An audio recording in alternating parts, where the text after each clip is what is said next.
Hi, everyone, and welcome to our CMO to CMO conversation from AI to AI agents with Liberty Tax. Today, we have two incredible speakers joining us. We have Monica Ho, the CMO at Sochi, as well as Kyle Sawai, the Chief Marketing Officer at Liberty Tax. And with that, I will hand it over to Monica. Thank you, Danielle, and hello, everyone, and thank you for joining us today. So if you were joining in hopes of having a webinar with a lot of slides, that is not what we're going to be doing today. In fact, what we're going to have is hopefully a really great discussion with a marketer, some real talk about what marketers really need to be doing today to stay ahead of marketplace changes. I mean, if there's one thing that is constant for a marketer today is change. And so what we're going to really dive into is, how is someone like a CMO like Kyle here at Liberty Tax keeping ahead of these changes? We're going to talk about how they're using AI to actually do less with more. I think most marketers aren't getting increased budgets or, the ability to hire lots more resources. So I think that's a really important topic.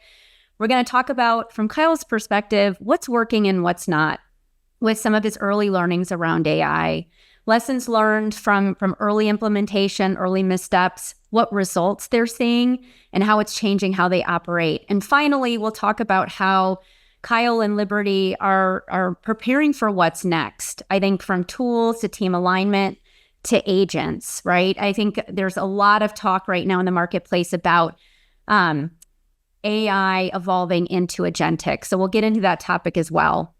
So before we do that, though, I'd love for Kyle to give us a quick overview of his role at Liberty, as well as talk a little bit about the business that Liberty Tax does, and then we'll jump into the conversation. Oh, thank you, Monica. I appreciate you having me on. And hello, everybody. My name is Kyle Sawai. As they mentioned, I am the Chief Marketing Officer here at Liberty Tax.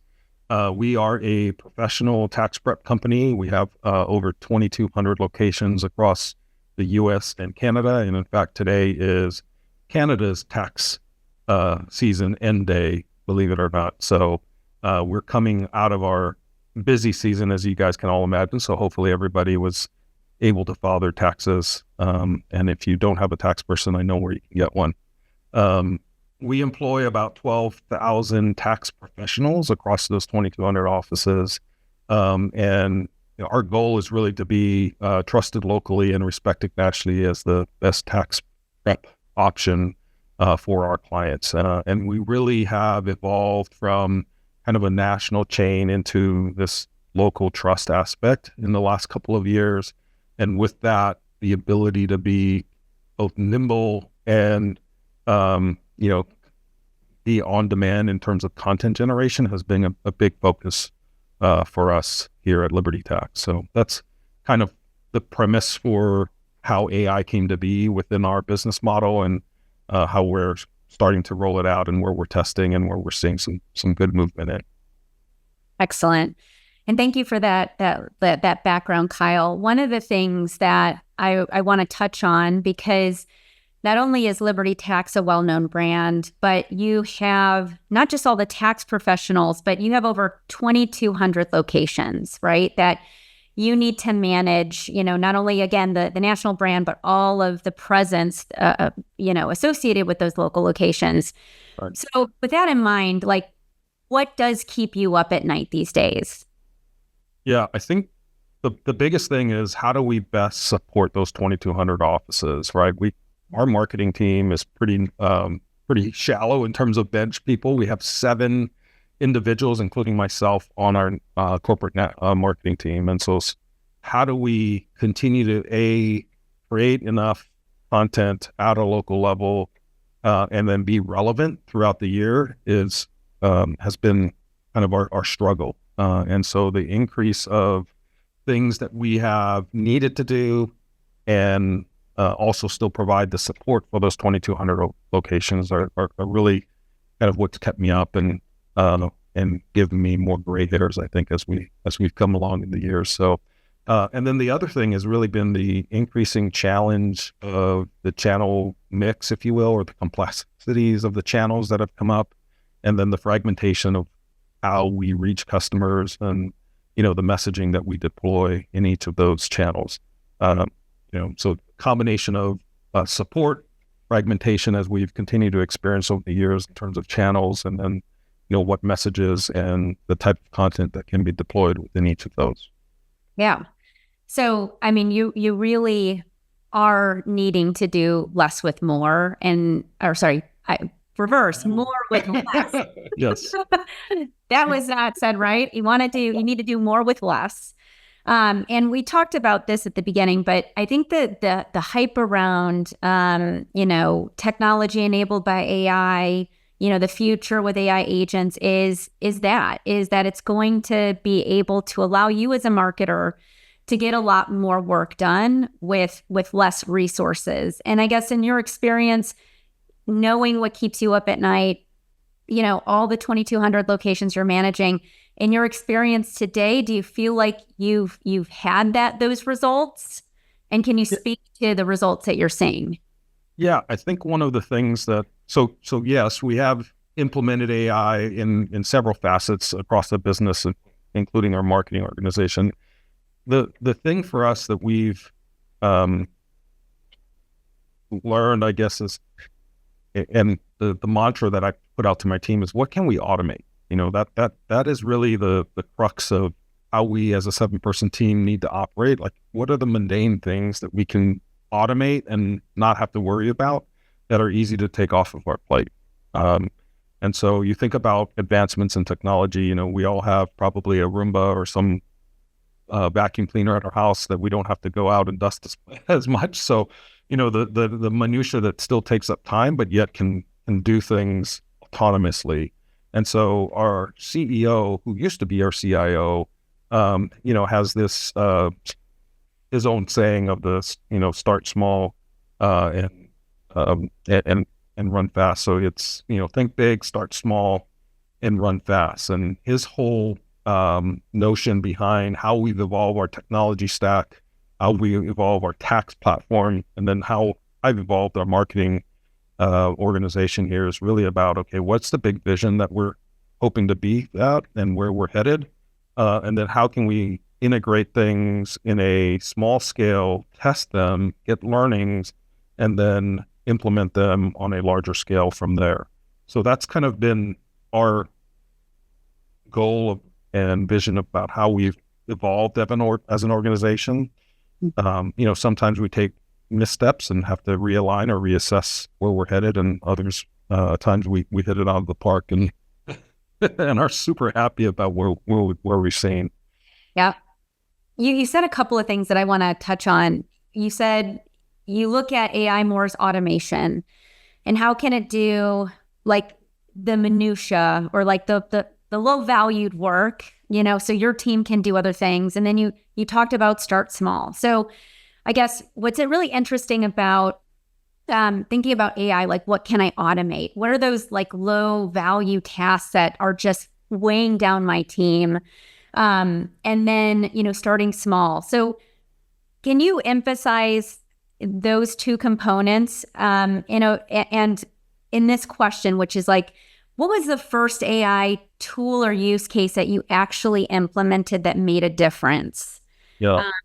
That addresses taking care of those low value tasks and then starting small. Can you talk to that, like a specific use case? Sure. So, as a multi-location marketing person, we have to think about things that help drive the overall good of the business. And, with our presence in 2,200 offices, we can't necessarily control at the same time everything that they do on a local level, and make the necessary modifications. So one of the big things that we've focused on over the years is, okay, how do we get our Google listings ranked higher? We were struggling when I first came on board 4 years ago. And a big piece of that is systematically improving all of the information and content that was being pushed to each profile, with not just the relevant information as, location, address, phone number, service offerings, the main things, but also with some local content flavor cross street information next to this other business or in this certain mall. It's the menial task that, somebody in operations typically will go out and have to find all this information and then, get it into a platform. So that was one aspect that we look to automate, is how do we get that information on the individual location a lot more robust and localized. And then the second part was the review generation and then the review responses. That has been a focus of ours for the last 4 years, ever since I came on board. We don't have the same budgets as our larger brick and mortar competitors or even online competitors. H&R Block outspends us 50 to 1. Intuit, TurboTax outspends us 75 to 1. And there's no way that we could ever match where they are from a national presence. But the biggest thing that we've looked to is, okay, we can find a presence locally and be the highest or best ranked tax prep services in that area locally. And so review responses, obviously utilizing the Soci Genius product has been, when it first rolled out, was a big game changer for us. We were able to not just aggregate more reviews, but also automate the responses to them.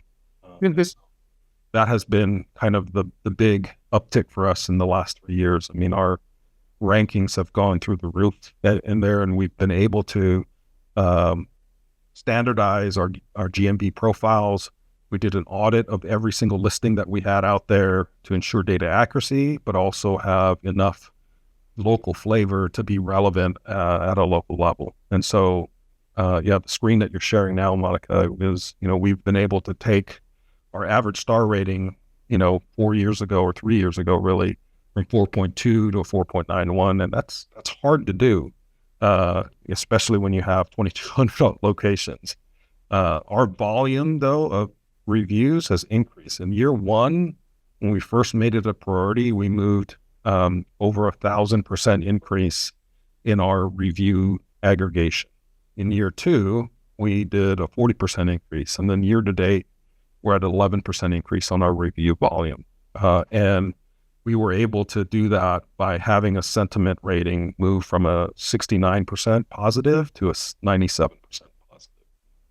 So that was that was not the right one. From a 73% positive to a 90% positive on the sentiment rating. Our review response rate, which is where Soci came in with their Soci Genius product to automatically provide responses to every single review, that's where we saw the biggest increase. Our response rate sat at about 69% when we first started, and then it's moved to the 97% that you see there. So that has been a game changer for us. And then all of that has led to kind of the local 3-pack listing that we saw when I first came in. It was a 6 out of 10 listing, so 60% we were in the local 3-pack. And then now we're at a 9 out of 10 or 90% of the time we were in the local 3-pack listing. Yeah, those are huge results, and wanted to make sure we could emphasize that, because it's really hard, again, to have these these shifts in performance. So it's incredible, by automating, you were able to see the lift. I think what's also really important to emphasize here, as you mentioned, local visibility, especially that 3-pack, has been so important, and being able to shift where your locations are coming up 6 out of 10 times to 9 out of 10 times, that's huge. The other thing is, as the marketplace is changing, the fact that you're now responding to 97% of your reviews. As we all know, AI engines love the review content. So making sure that you're taking care of your reviews, those are out there, and that star rating is really high, that trustworthiness and authenticity is there. So that's also another big impact, I think, you're getting from the program that will help you in the future. Outside of the results, one thing that you also emphasized was starting small. So can you talk about, because I think there's fear about implementing new technology, right? Whether it's responding to reviews or helping to automate local search optimization like you talked to, Kyle. Like, how did you start? How were you able to start small and then scale it? Can you talk a little bit about the process you went through at Liberty Tax? Yeah, absolutely. So we have a national advisory council, and I'm sure most multi-location companies have something similar or within the same flavor. So we have 15 owner operators that are part of this. We call it our NAC or NAC council.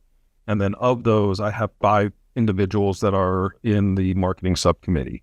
So when we went to launch the Social Review Genius product, first, we started with our own corporate profiles or the national profiles. I have one of the team of 7 that I have one that's solely responsible for all things social related. And she was doing as best as she can prior to keep up with all the responses, the reviews that we were getting at the corporate level, a lot of the engagement, so the post commenting and things like that. We had one person that did all of that.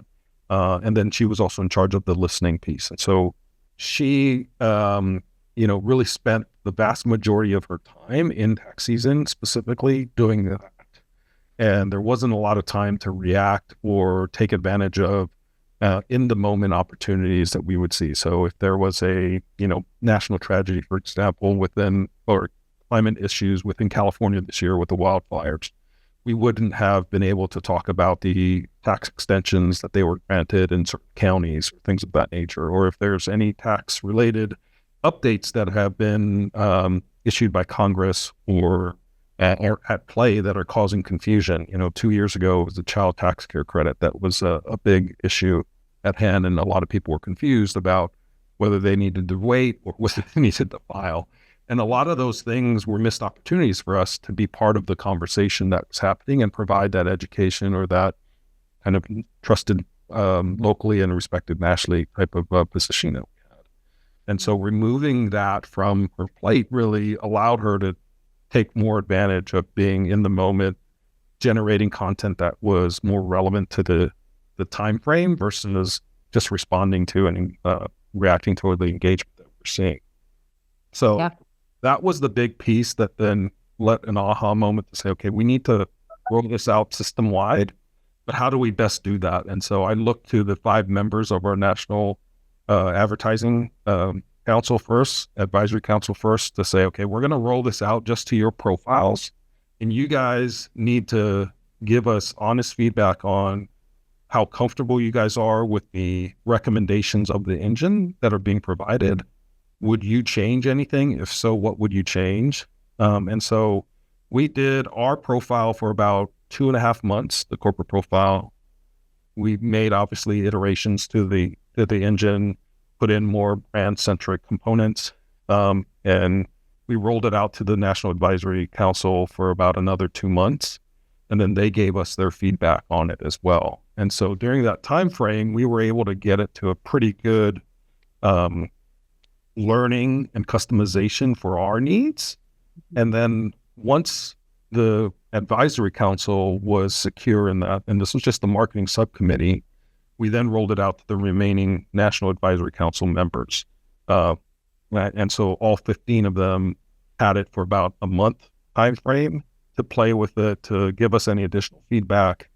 And then after that, we fully released it to the field. And prior to that, we had talked about this coming in our major news articles that we would send out to the field. We released it at convention a year before it was fully released as well. And so a lot of things were kind of set up and put in place in order to make sure that we were properly informing the franchisees of what was to come. And in the end, it helped reduce the workload on them, right? They don't have to figure out what to say to every single response. We had templates before that they could draw from, but that got pretty old pretty quickly because we could only save something the same way in a template so many different ways. The AI tool today has unique responses to every single review. And even if it doesn't leave a comment, it still provides you a response to that rating that they gave you, whether it's a positive, 5-star rating or whether it's a negative, a 1-star rating. And that's the biggest piece that I think it's helped us with is a lot of times our franchisees were like, hey, I don't know how to respond to this 1-star rating, if at all. And I said, yeah, you need to respond to every single one, regardless of the rating. So, and the AI has allowed us to do that. And that's why we've moved from, a 69% response rate to a 97%. Yeah, you said a couple of things I want to emphasize. First, it was, starting with your National Advisory Council, right? And just starting with something, well, first you said you started with the national profile and then you went to the Advisory Council. And by doing that, you were able to limit the testing, but also really fine tune the training, because that's such an essential step in leveraging AI as a marketer, is making sure that the brand training is there, the guardrails are set up correctly, and that you're able to test enough of it before you turn it on. So you were able to limit it that way, which is incredible. And then when you turned it over to the field, not only was it trained, so you're getting much better results out of it. So then, you're giving your locations a lot of comfort that they're doing it, like AI is doing it better than me. Yeah. But two, I'm assuming your National Advisory Council was then also able to promote the value of this as well. Can you talk a little bit about how you did that? Did you use them for that? Because I imagine in any business with 2,200 locations, you're going to have people that are like, I don't want this, or I don't like this. So how did that help? And it did. I think that the biggest thing was the education piece to the National Advisory Council, because they are kind of our constituents into the field, the rest of our franchise network, right? They represent their region or their area, and they are the kind of the first lines, if you will, of what they're hearing from the other franchisees in the area. So they were able to say and take, hey, we have tested it ourselves. We have provided input on the learning or the updates that needed to happen. And all of that has occurred thus far. And so we're comfortable. We've gotten to a place, what better point for me than to have them say these exact words. We've gotten to a place where the review response that the AI is generating, we don't change any of it. We're so comfortable in what the response is that we just hit submit and publish. And so when we reached that effect or that level, it was a no-brainer at that point. And then the kind of the most solid thing that we've seen thus far is that I run a contest throughout the season to say, okay, those offices that have the highest increase in their 5-star rating year on year, I'll send them some sort of party, whether it be a lunch party, whether it be a year-end party, or whatever they want. So there's a marketing incentivization that happens. And then at our convention 2 years ago, I was able to showcase the business impact as well. So I did took the top 10 offices that had the highest increase in their Google response and rating, and I showed the business impact that it had from the recurring count perspective, their new customer increase, the revenue and appointments against the entire system. And they were significantly higher than everybody else. And so those two facets, the NAC backing plus the business impact, was by far and away kind of what solidified everything and got everybody on board.